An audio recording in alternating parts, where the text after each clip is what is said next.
편안한 자세로 앉거나 누워 부드럽게 눈을 감습니다. 잠시 동안 자신의 호흡에 주의를 기울이며 몸과 마음이 이완되도록 합니다. 지금부터 10가지 지혜의 말을 통해 내면을 탐색하는 명상 여정을 시작하겠습니다. 첫 번째 명언. 감정의 지배를 넘어선 이해. 울지 말고 분노하지 말고 이해하라. 바리흐 스피노자. 스피노자는 감정을 외부 자극에 대한 수동적 반응으로 보았습니다. 이성을 통해 현상의 원인을 이해하는 것이 감정의 속박에서 벗어나 내면의 평화를 찾는 길이라고 생각했습니다. 어려운 상황에서 감정에 휩쓸리기보다 그 원인을 이성적으로 파악하고 이해하려는 태도의 중요성을 강조합니다.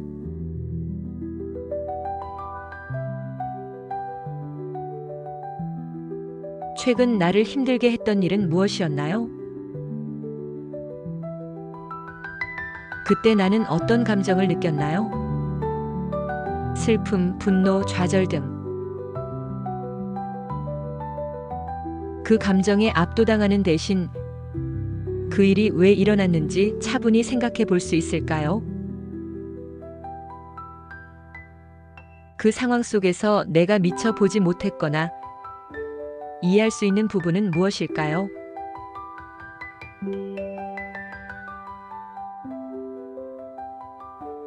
조용히 앉아 호흡에 집중하며 마음을 가라앉힙니다. 최근 자신을 힘들게 했던 상황이나 감정을 부드럽게 떠올려 보세요.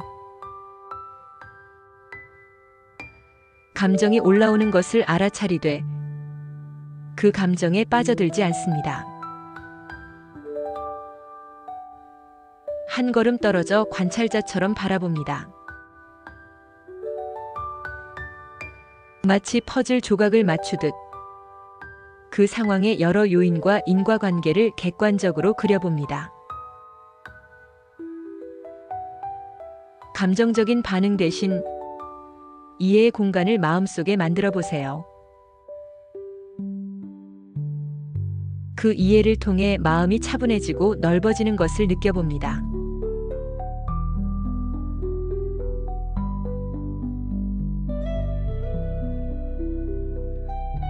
두 번째 명언. 그림자와 함께하는 진리. 진리는 홀로 존재할 수 없다. 오류와 함께 존재하며 오류를 통해 자신을 드러낸다. 칼 융. 칼 융은 인간 정신의 어두운 면, 즉 그림자를 외면하지 않고 통합할 때 진정한 자기에 가까워진다고 보았습니다. 진리는 종종 오류나 불완전함과의 관계 속에서 드러납니다. 어둠이 있기에 빛을 인식하듯 오류를 끌어안을 때 더 깊은 진실에 다가갈 수 있다는 통찰입니다. 실수나 실패를 성장의 과정으로 받아들이는 태도와 연결됩니다.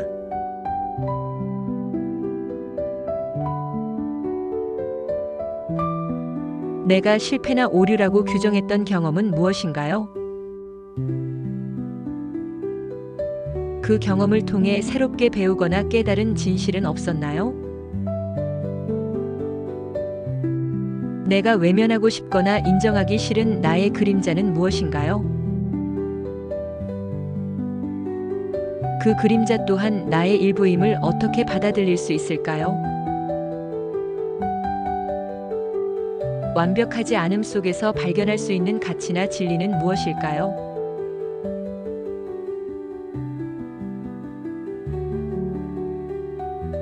자신의 실수나 단점, 실패했던 경험을 떠올려 봅니다. 그에 대한 불편함, 수치심, 저항감을 있는 그대로 인정하고 느껴봅니다. 그런 다음 그 경험 안에 숨겨져 있었던 배움의 기회나 성장의 측면을 찾아보려 노력합니다.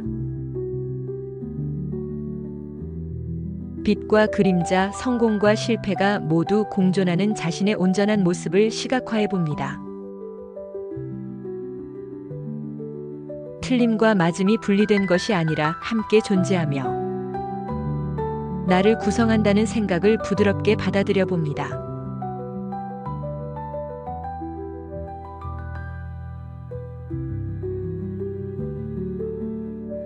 세 번째 명언 감정.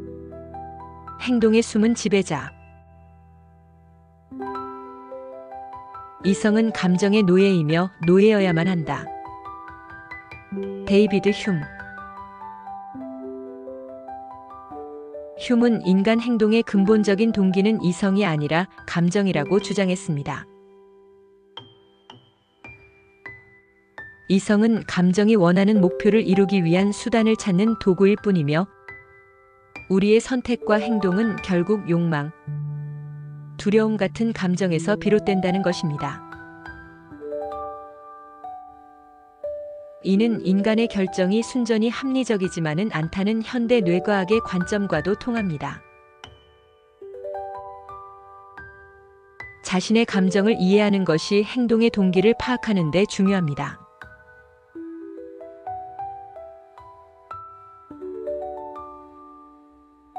최근 내가 내렸던 중요한 결정이나 행동은 무엇이었나요?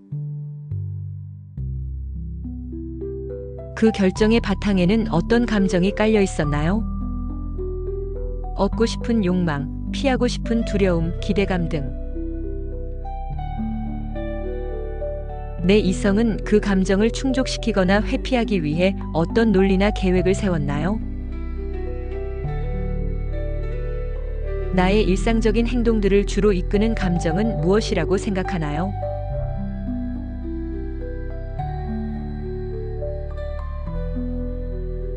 조용히 앉아 최근의 주요 결정이나 습관적인 행동들을 되돌아봅니다. 각 행동의 이면에 숨어있는 감정적 동기욕구, 불안, 기쁨 등을 탐색해봅니다. 이성적인 판단이라고 여겼던 것 속에도 감정의 영향이 어떻게 작용했는지 살펴봅니다. 떠오르는 감정들을 알아차리고 가능하다면 그 감정에 이름을 붙여봅니다. 감정이 행동을 이끄는 과정을 객관적으로 관찰하며 감정과 이성의 관계를 이해하려 노력합니다.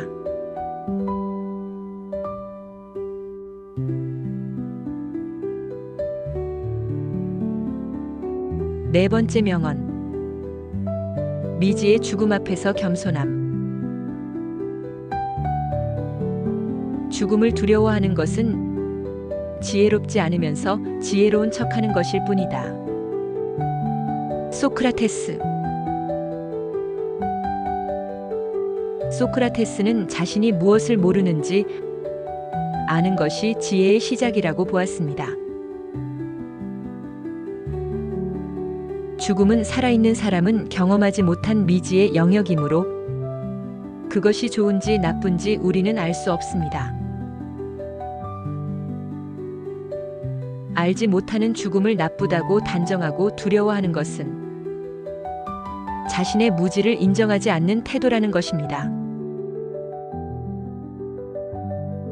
죽음에 대한 막연한 두려움보다 현재의 삶에 충실하는 것이 중요합니다.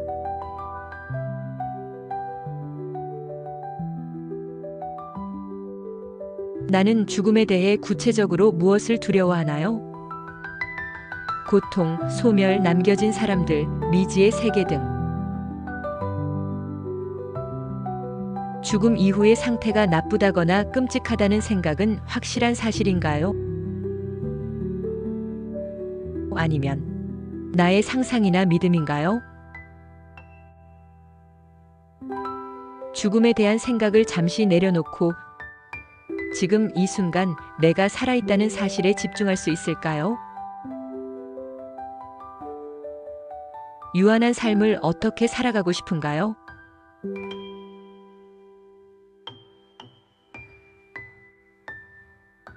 편안하게 앉거나 누워 호흡에 집중합니다. 죽음에 대한 두려움이나 불안감이 떠오르면 그것을 억누르거나 외면하지 않습니다. 그저 하나의 생각 또는 하나의 감정으로 알아차립니다. 나는 죽음이 무엇인지 정확히 알지 못한다는 소크라테스의 말을 조용히 되뇌며 미지의 영역 앞에서 겸손함을 느껴봅니다. 죽음이라는 미래의 사건 대신 지금 여기에 살아 숨 쉬고 있는 자신의 몸과 마음에 주의를 기울입니다.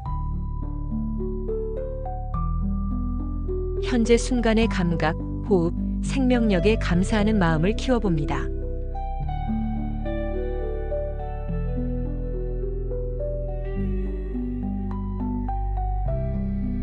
다섯 번째 명언.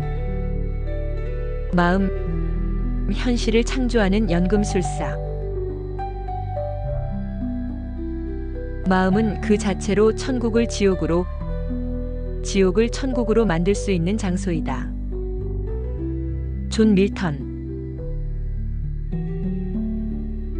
존 밀턴의 이 말은 외부 환경보다 그것을 받아들이는 마음의 힘이 현실 경험을 결정한다는 메시지를 담고 있습니다. 행복과 불행은 객관적인 조건이 아니라 그것을 해석하는 우리의 마음에 달려있다는 통찰입니다. 어려운 상황에서도 마음가짐에 따라 평화를 찾을 수 있으며 풍요 속에서도 마음이 불행하면 그곳이 지옥과 같을 수 있습니다. 마음의 주인이 되어 긍정적인 태도를 선택하는 것이 중요합니다.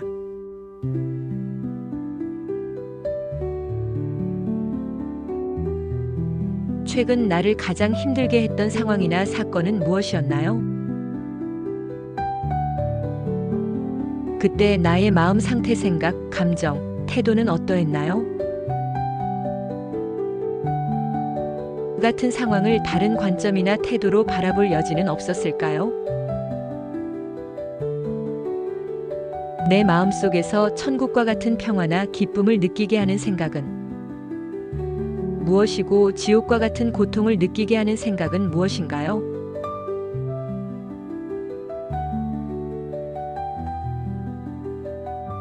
눈을 감고 편안하게 호흡하며 내면에 집중합니다. 마음속에 끊임없이 떠오르는 생각과 감정들을 판단하지 않고 가만히 알아차립니다. 이것들이 외부 현실 그 자체인지 아니면 현실에 대한 나의 해석이나 반응인지 구분해 보려 노력합니다. 어렵거나 불쾌했던 상황을 떠올리고 그 안에서 아주 작은 긍정적인 점이나 배울 점 혹은 감사할 점을 찾아보는 연습을 합니다. 의도적으로 평온함, 감사함, 자비심과 같은 긍정적인 감정을 마음속에 불러일으켜 봅니다. 내 마음의 힘으로 내면의 상태를 변화시킬 수 있음을 체험하고 느껴봅니다.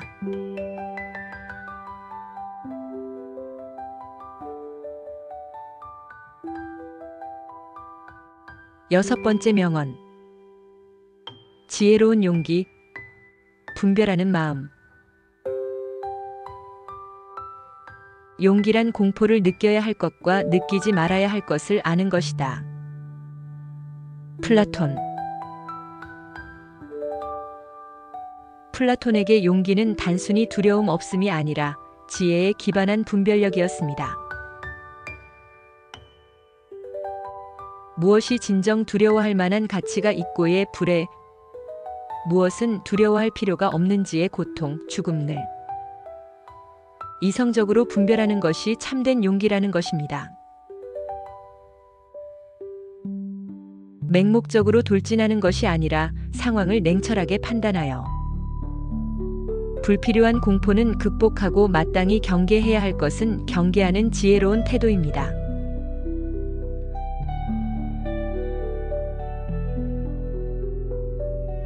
현재 내가 느끼고 있는 두려움들은 무엇인가요? 각각의 두려움에 대해 이것이 정말로 나 자신이나 내가 소중히 여기는 가치를 위협하는 합리적인 두려움인가요? 아니면 막연하거나 과장된 불안감인가요? 내가 진정으로 지키고 추구해야 할 가치는 무엇이며 그것을 위해 어떤 두려움에 맞설 준비가 되어 있나요?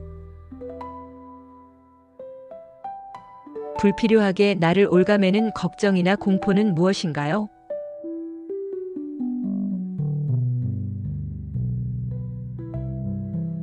마음속으로 자신이 느끼는 두려움들의 목록을 만들어 봅니다.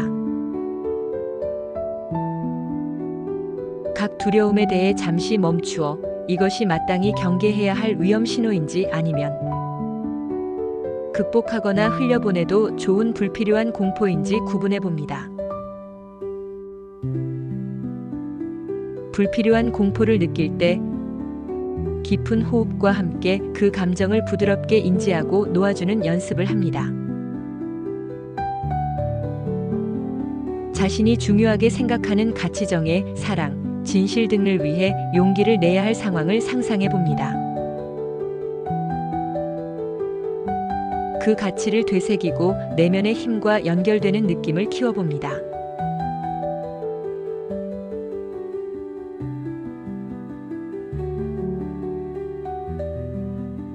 일곱 번째 명언. 시간, 소비할 것인가 활용할 것인가. 평범한 사람은 시간을 어떻게 보낼까 생각하지만 재능 있는 사람은 시간을 어떻게 사용할까 노력한다. 아르투어 쇼펜하우어. 쇼펜하우어는 시간을 단순히 흘려보내는 수동적 태도와 의미 있는 목적을 위해 적극적으로 활용하는 능동적 태도를 구분했습니다. 시간을 보내는 것이 아니라 사용하는 것은 삶의 고통과 권태를 넘어서려는 주체적인 노력과 연결됩니다. 유한한 시간을 무의미하게 보내기보다 자신의 성장과 발전을 위해 가치 있게 사용하는 방법에 대한 성찰을 촉구합니다.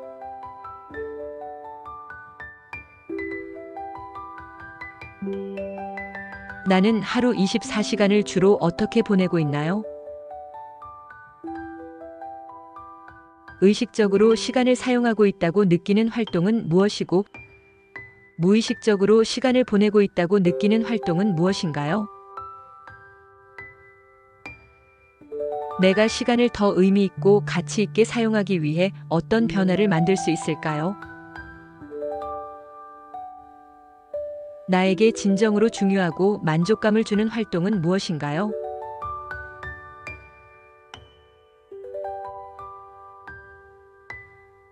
하루의 일과를 시간대별로 마음속으로 되짚어 봅니다. 각 활동에 얼마만큼의 시간을 할애했으며 그 시간이 나에게 만족감, 배움, 휴식 혹은 공허함 등 어떤 의미를 주었는지 솔직하게 평가해 봅니다. 습관적으로 무의미한 인터넷 서핑, 과도한 TV 시청 등 시간을 보내기 위해 하는 활동들을 알아차립니다. 그 시간에 대신 할 수 있는 자신에게 더 유익하고 독서, 명상, 운동, 의미 있는 대화, 창작 활동 등 의미 있는 활동을 구체적으로 떠올려 봅니다. 자신의 장기적인 목표나 가치를 생각하며 그 방향에 맞게 시간을 어떻게 사용할지 의식적으로 계획하고 선택하는 연습을 합니다.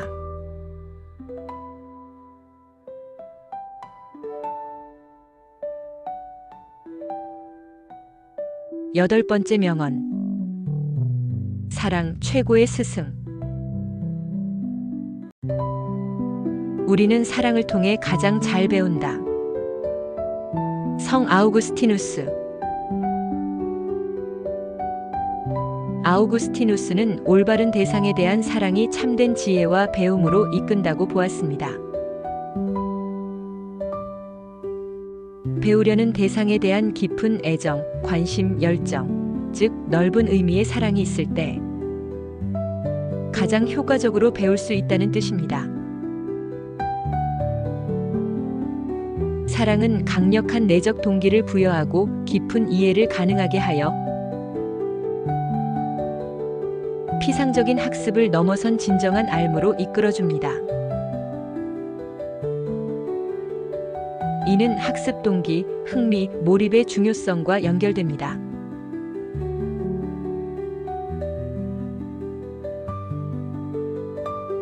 내가 무언가를 배우는 과정에서 가장 즐거움과 열정을 느꼈던 경험은 언제인가요? 그때 나를 몰입하게 만들었던 원동력은 무엇이었을까요? 내가 진심으로 사랑하고 아끼는 대상, 사람, 일, 취미, 가치 등은 무엇인가요? 그 사랑을 통해 나는 무엇을 배우고 어떻게 성장해 왔나요?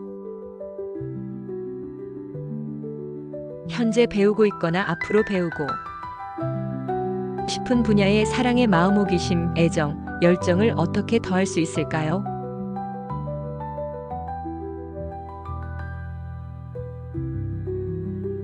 자신이 진정으로 사랑하거나 깊은 관심을 가지고 있는 대상을 마음속에 떠올립니다. 그것에 대해 배우거나 함께할 때 느꼈던 기쁨, 설렘, 몰입감을 다시 한번 생생하게 느껴봅니다. 현재 배우고 있거나 해야 할 일에 대해 그 자체에 대한 호기심이나 긍정적인 측면을 찾아보고 의도적으로 따뜻한 관심과 애정의 감정을 연결시켜 봅니다. 가슴에 손을 얹고 배움과 성장 과정 자체에 대한 감사함과 사랑의 마음을 느껴봅니다.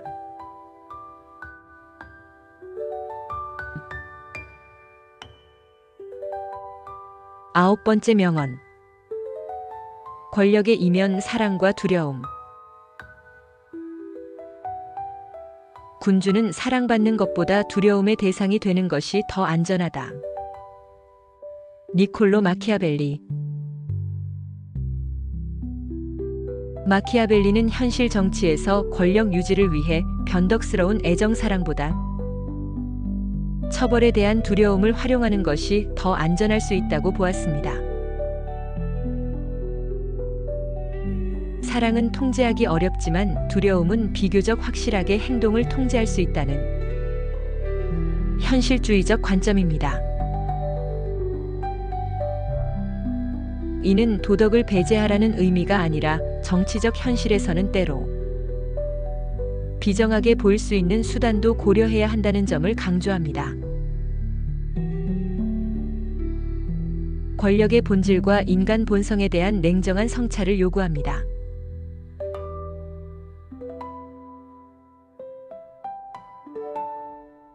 주의. 이 명상은 권력의 속성을 이해하기 위한 성찰이며 두려움을 이용하는 것을 정당화하려는 의도가 아닙니다. 나는 다른 사람에게 영향을 미치거나 관계를 유지할 때 주로 어떤 방식을 사용하는가? 칭찬과 격려인가? 아니면 비판과 압력인가? 조직이나 공동체에서 질서와 안정을 유지하는데 사랑, 존경과 두려움, 규율 중 어떤 요소가 더 중요하다고 생각하는가? 혹은 둘의 균형이 필요하다면 어떻게 이루어져야 할까? 권력을 가진 사람의 책임은 무엇이라고 생각하는가?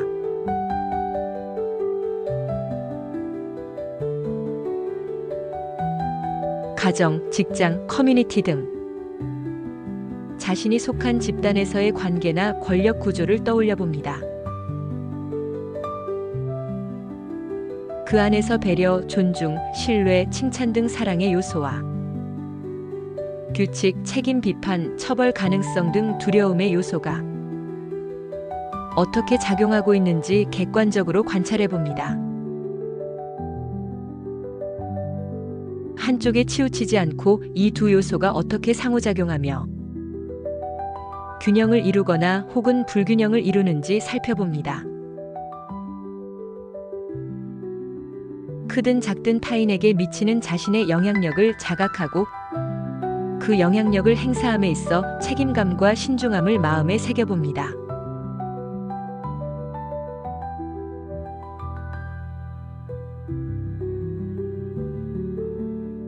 열 번째 명언. 부조리에 맞서는 자유의지. 부조리한 세상에 대한 유일한 답은 반항이다. 알베르 카미. 카미는 의미를 찾으려는 인간의 열망과 무의미해 보이는 세상 사이의 괴리, 즉 부조리를 이야기했습니다. 이 부조리 앞에서 절망하거나 도피하는 대신 그것을 인식하고 맞서 인간의 자유와 존엄성을 지키며 살아가는 반항이 답이라고 보았습니다. 세상의 불합리함에 굴복하지 않고 자신의 자유의지로 저항하며 삶의 의미를 스스로 창조하는 행위 자체가 중요하다는 것입니다.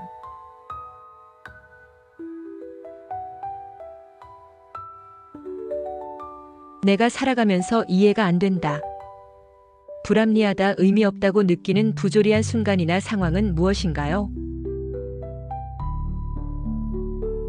그러한 부조리함 앞에서 나는 주로 어떻게 반응하는가? 체념, 분노, 회피, 질문, 행동 등 내가 선택할 수 있는 건강하고 건설적인 반항의 방식은 무엇일까요? 외부에서 주어지는 의미가 없을지라도 내 삶에서 스스로 의미와 가치를 만들어가기 위해 무엇을 할 수 있을까요?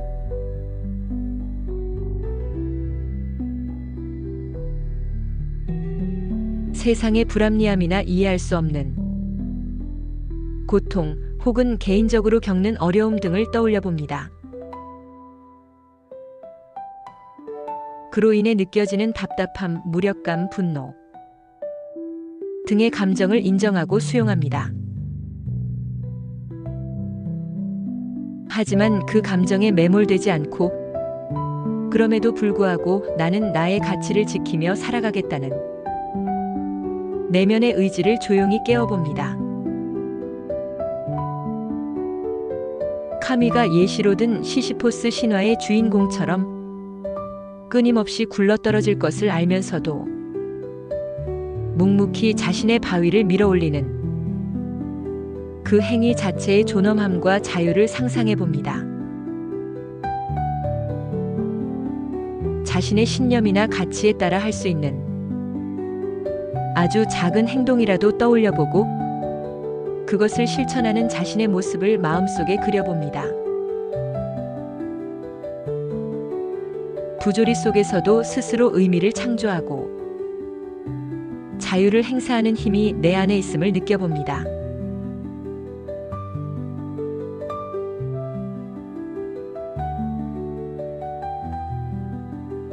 마무리.